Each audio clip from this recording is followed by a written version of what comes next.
নবম দশমে কোন কোন সাবজেক্টের ইন্টারভিউ প্রক্রিয়া আগে শুরু হবে এবং কোন কোন সাবজেক্টের ইন্টারভিউ পরে শুরু হবে বা পরে হবে এবং তার সম্ভাব্য কারণ কি বা এর পিছনে কোন কোন যুক্তি আছে, আজকে সে নিয়ে আলোচনায় আসছি।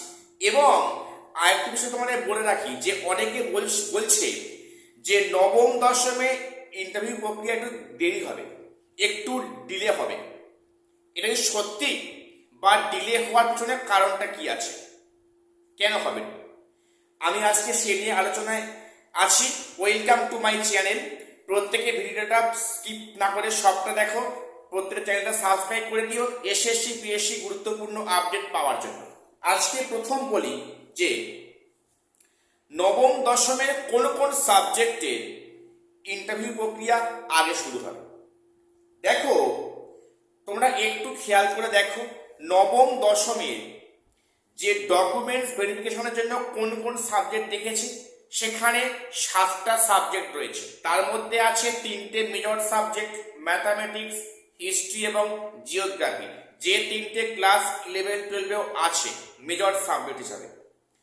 তো সেই মানে 3টে সাবজেক্ট এছাড়াও আছে হিন্দি, উর্দু, নেপালি, এরকম মোট 7টা সাবজেক্টের জন্য ডাকা হয়েছে ভেরিফিকেশনের জন্য। তো সেখানে তোমরা মানে লক্ষ্য করে দেখো, একাদশ দ্বাদশে কিন্তু 3টে মেজর সাবজেক্টের কাউন্সিলিংয়ে ডাকা হয়েছে, ম্যাথামেটিক্স, হিস্ট্রি এবং জিওগ্রাফি। অর্থাৎ এখানে একটা লিঙ্ক পাওয়া যাচ্ছে, যে যে সাবজেক্টে একাদশ দ্বাদশে কাউন্সিলিংয়ে ডাকা হয়েছে সেই সাবজেক্ট কিন্তু সেখানে ভেরিফিকেশনে ডাকা হয়েছে ক্লাস 9-10 ক্ষেত্রে। অর্থাৎ এখানে ইঙ্গিতটা পরিষ্কার, কমিশনও কিন্তু এবারে একটু মনে হয় ফ্রেশারদের নিয়ে চিন্তা ভাবনা করছে। এখানে যে একটা সিট ব্লক হওয়ার সম্ভাবনা ছিল সেটা কিন্তু অনেকটাই কমবে। দেখো, সেখানে হিস্ট্রি, জিওগ্রাফি আর ম্যাথামেটিক্স এই 3টে সাবজেক্টে যে কাউন্সিলিংটা আগে হয়ে যাচ্ছে, তারপরে কমিশন সেখানে হচ্ছে গিয়ে রেকমেন্ডেশন লেটার প্রোভাইড করবে। তারপরে এখানে এদের কাজ হচ্ছে মধ্যশিক্ষা পর্ষদে, সেখানে পিভিআর, সেখানে মেডিকেল, পরে সেখানে স্কুলে জয়েন করাবে।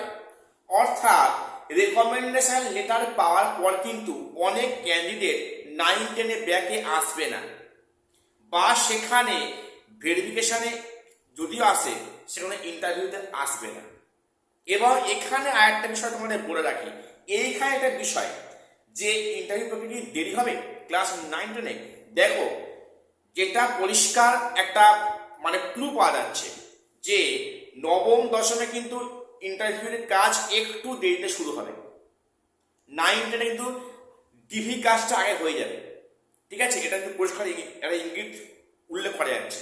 দেখো, যেটা বিষয় যে কমিশন চাইছে কি যে একাদশ দ্বাদশে ওই সাবজেক্টে রেকমেন্ডেশন লেটার প্লাস মধ্যশিক্ষা পর্ষদে তারা যে স্কুলে জয়েন করা, সেই জয়েনিং লেটার পাওয়া অবধি কিন্তু সেই সাবজেক্টের ইন্টারভিউর কাজ মনে হয় 9-10-এ শুরু নাও হতে পারে।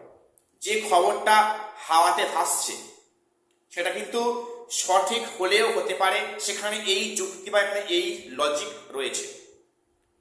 যেহেতু সিট ব্লক মানে হওয়াটা এসএসসি চাইছে না, কাজেই সেখানে একাদশ দ্বাদশে সেই সমস্ত সাবজেক্টের কাউন্সেলিং রেকমেন্ডেশন তো হয়ে যাচ্ছে, প্লাস সেখানে জয়েনিং লেটার পাওয়ার পর কিন্তু 9-10-এ ওই সমস্ত সাবজেক্টের ইন্টারভিউর কাজ শুরু করলেও করতে পারে। এটা কিন্তু একেবারে উড়িয়ে দেওয়া যাচ্ছে না।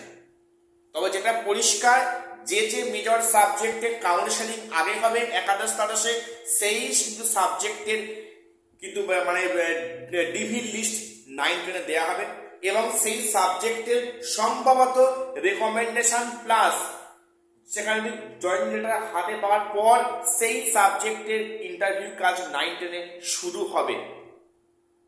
অর্থাৎ এখানে কিন্তু বাস্তব একটা যুক্তি, একটা লজিক এখানে কাজ করছে। তাই সেটা যদি হয় এটা কিন্তু খুবই ভালো হবে 9-10-এ ফ্রেশারদের কাছে। অর্থাৎ 9-10-এ কিন্তু এখানে অনেকটা সিট ফাঁকা হচ্ছে। দেখো, 9-10-এ যারা ডাক পেয়েছে কল ফর ভেরিফিকেশন, তাদের মধ্যে ম্যাক্সিমাম কিন্তু 11-12 ঢুকে আছে, তারা ডাক পেয়েছে কাউন্সেলিংয়ে। অর্থাৎ তারা যদি একবার যদি স্কুলে জয়েনিং লেটার হাতে পায়, তাহলে মনে হয় না তারা পুনরায় ব্যাকে ইন্টারভিউতে 9-10-এ অংশগ্রহণ করবে বলে, এটা আমার মনে হচ্ছে না। হ্যাঁ করবে, তার সংখ্যাটা খুবই কম, তার সংখ্যাটা খুবই কম। তো যাই হোক, আজকে এটুকুই আপডেট দেওয়ার ছিল। প্রত্যেক চ্যানেলটা সাবস্ক্রাইব করে রাখো এসএসসি পিএসসি গুরুত্বপূর্ণ আপডেট পাওয়ার জন্য। আর শেষ করলাম, দেখা হচ্ছে পরে কোনো ভিডিওতে।